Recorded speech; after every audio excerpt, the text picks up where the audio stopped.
Hello everyone, welcome to the UPSC Mentor.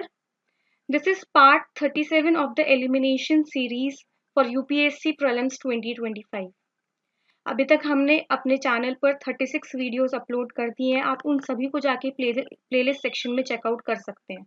आज हम फिर से 2023 का ही क्वेश्चन पेपर आपके साथ डिस्कस कर रहे हैं। इस पेपर में अभी भी कुछ ऐसे क्वेश्चंस रह गए हैं जहाँ पे आप इजीली एलिमिनेशन टेक्निक्स लगा सकते हैं। आज मैं आपके साथ वो क्वेश्चंस डिस्कस करूंगी।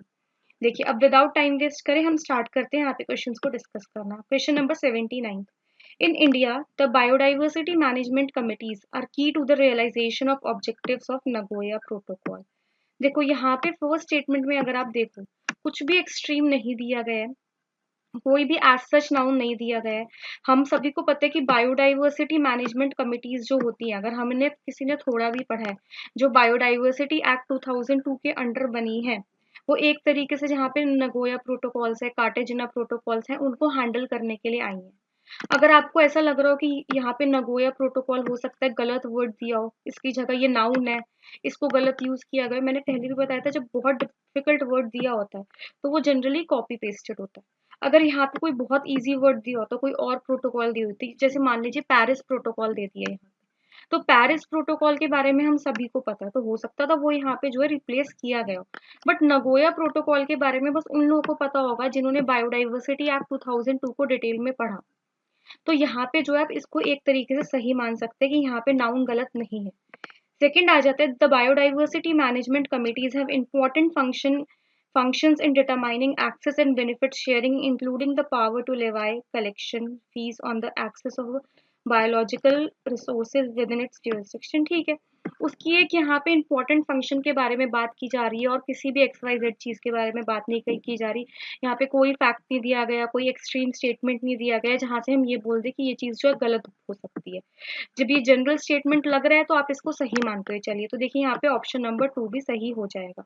तो इस तरीके से यहाँ पे आंसर जो था वो सी हो जाना था। मैं यहाँ पे आपके साथ सारे क्वेश्चंस डिस्कस नहीं कर रही हूँ, मैं वही क्वेश्चंस डिस्कस कर रही हूँ जहाँ पे एलिमिनेशन टेक्निक्स इजीली लग रही थी। अब देखिए 85th क्वेश्चन देखिए,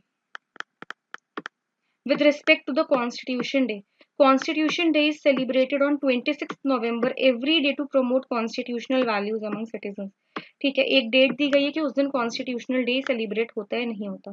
अब सेकंड स्टेटमेंट क्या है, on 26 November 1949 the constituent assembly of India set up a drafting committee under the chairmanship of BR Ambedkar to prepare a draft constitution.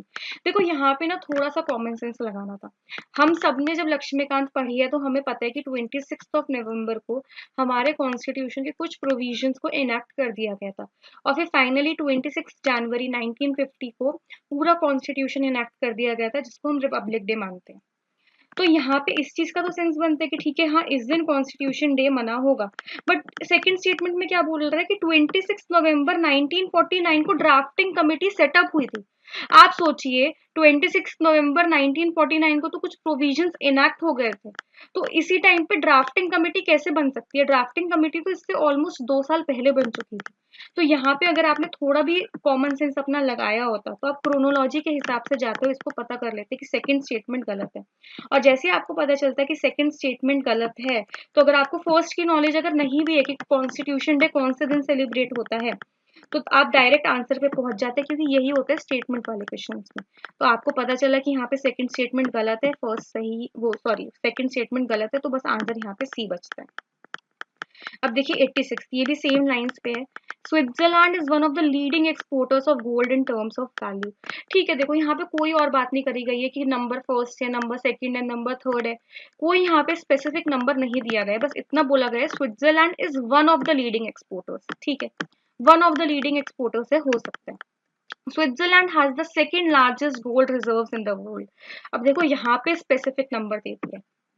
अगर यहाँ पे बोला जाता है Switzerland has one of the largest gold reserves in the world, तो हम मान लेते कि हाँ बात सही है, वन ऑफ द लार्जेस्ट बोला है, बट यहाँ पे बिल्कुल स्पेसिफिक वर्ड दे दिया। अब हमें नहीं पता फर्स्ट है, सेकंड है, थर्ड है, फोर्थ है, तो इससे हमें ये पता चल जाएगा कि यहाँ पे सेकंड स्टेटमेंट जो है गलत है, और सेकंड स्टेटमेंट को गलत करते ही हम यहाँ पे ऑप्शन नंबर सी पे आ जाते हैं।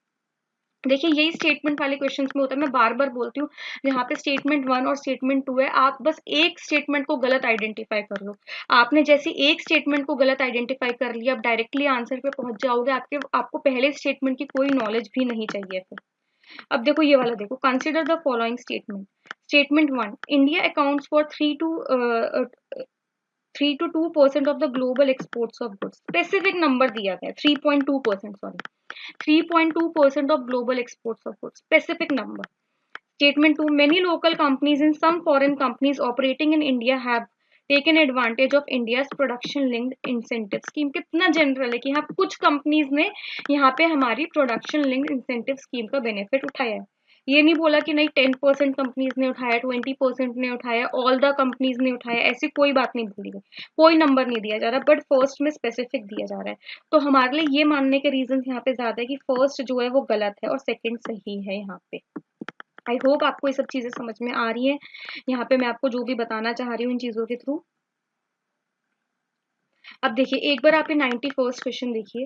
With reference to home guards consider the following statements.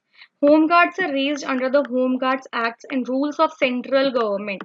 मैंने आपको बताया था पॉलिटी के क्वेश्चंस में आपको पोजीशंस पे ध्यान देना है, उनको गलत किया जाता है। जैसे प्रेसिडेंट को चेंज कर देंगे प्राइम मिनिस्टर से, स्पीकर को डिप्यूटी स्पीकर से। यहाँ पे सेंट्रल गवर्नमेंट हो सकता है, यहाँ पे स्टेट गवर्नमेंट हो, इसको डायरेक्टली यहाँ पे चेंज कर दिया गया है।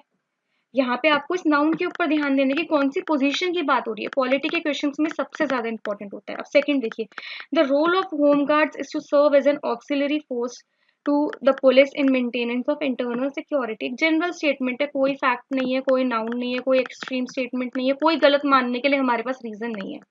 Third, to prevent infiltration on the international border coastal areas the border wing home guards battalion have been raised in some states.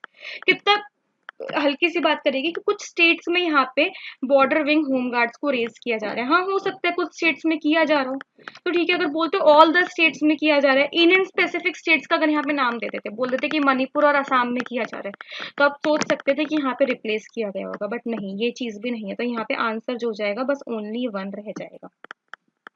Sorry sorry sorry, मैं ये कहना चाह रही हूँ ओनली 1 नहीं, बस यहाँ पे फर्स्ट ऑप्शन गलत हो जाएगा, बाकी दोनों सही हो जाएंगे, तो आंसर जो है यहाँ पे ओनली 2 बन जाएगा आपका।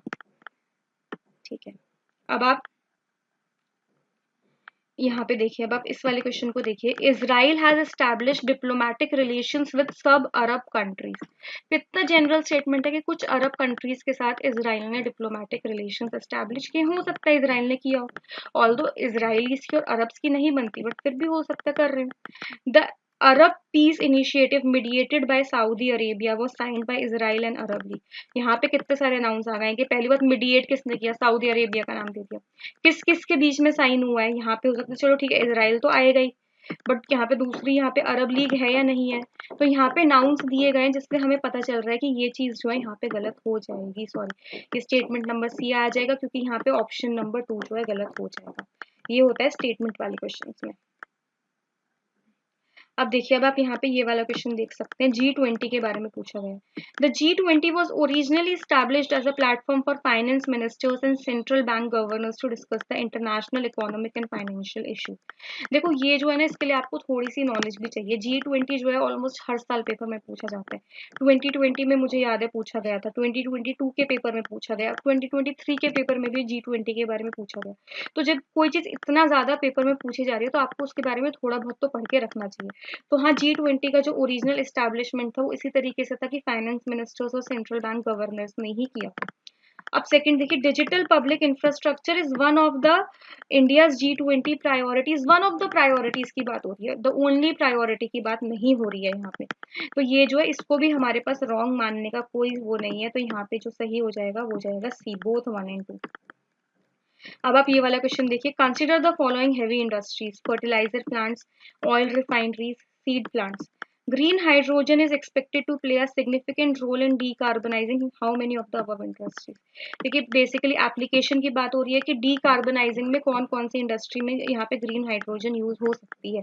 ग्रीन हाइड्रोजन की एप्लीकेशन की बात है, साइंस एंड टेक का क्वेश्चन है, मैंने बोला ऑल 3 के साथ जाओ यहाँ पे, मतलब ऑल ऑफ द अबव के साथ, ज्यादा सोचने की जरूरत नहीं है। ऑल ऑफ द अबव के साथ जाओगे तो नेट जो है पॉजिटिव ले आओगे। तो ठीक है गाइस, दिस वाज इट। यहाँ पे जितनी भी एलिमिनेशन टेक्निक्स थी 2023 के पेपर से मैंने आपको मैक्सिमम बता दिए। बाकी जो क्वेश्चंस मैंने आपके साथ नहीं डिस्कस किए हैं वो या तो प्योर नॉलेज बेस्ड क्वेश्चंस है या फिर वहाँ पे एलिमिनेशन टेक्निक्स उतना वर्क नहीं करती हैं। मैंने पहले भी बताया सब जगह एलिमिनेशन टेक्निक्स वर्क नहीं करेंगी, बट ओवरऑल आपको 30 से 40 मार्क्स एक्स्ट्रा दिलाने का काम कर देंगे। तो आप इनको अच्छे से पढ़िए, आप अपने बेसिक्स को अच्छे से पढ़िए। हम आपसे कल फिर से मिलेंगे अपने पार्ट 38 के साथ of the elimination series. Thank you so much guys.